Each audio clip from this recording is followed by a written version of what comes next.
Patrimoine mondial de l'UNESCO, le mont Saint-Michel fut autrefois une île. Aujourd'hui, il menace de se trouver irrémédiablement accroché à la terre ferme.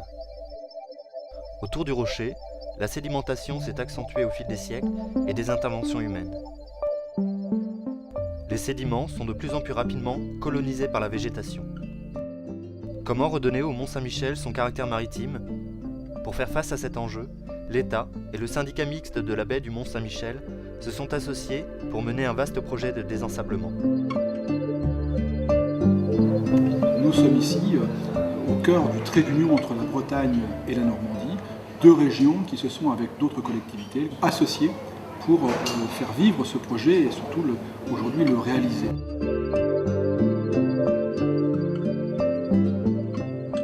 Aujourd'hui, le mont Saint-Michel n'est entouré d'eau qu'un peu plus de 50 jours par an. Le programme de rétablissement du caractère maritime du mont Saint-Michel, d'un coût total de 200 millions d'euros, doit permettre de lui rendre son aspect insulaire près de 150 jours par an.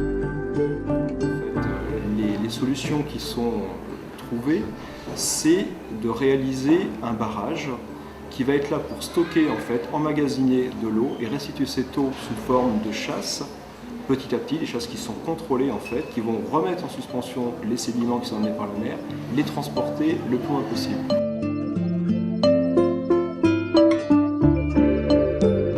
Les chasses sont contrôlées pour libérer un débit de 100 mètres cubes à la seconde pendant plusieurs heures. C'est la durée de la chasse qui fera son efficacité. Le barrage sera inauguré en septembre 2009, mais ses objectifs sont à plus long terme. 50% des sédiments accumulés repartiront en 2 ans, puis 80% en 8 ans. Un équilibre devrait être atteint localement autour du mont en 20 à 25 ans. Et là, on érodera finalement les sédiments qui ont été amenés par la mer et ceux qui sont déjà présents depuis plusieurs dizaines d'années maintenant, et on les renverra dans la mer. La biodiversité, notamment marine, elle est liée à la présence de la mer.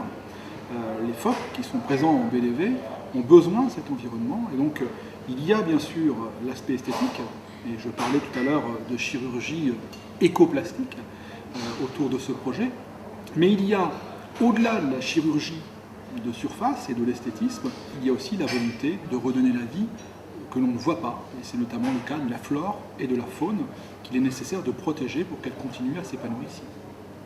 On modifie, en faisant entrer de l'eau de mer en amont du barrage, on modifie les conditions hydrologiques, donc on suit ça de près. Également parce que ça a un impact sur la faune, notamment la faune piscicole. Donc il y a également un suivi des poissons dans le Couesnon, étudier notamment le franchissement du barrage par les migrateurs. Une partie du temps, le barrage est naturellement franchissable par les poissons migrateurs, lors du remplissage par surverse à marée haute et à marée basse lors des chasses. En complément, des passes à poissons ont été installées de chaque côté du barrage. Les retombées écologiques et économiques ne seront pas spécifiquement ciblées sur le mont Saint-Michel en tant que tel, mais sur l'ensemble de la baie du mont Saint-Michel.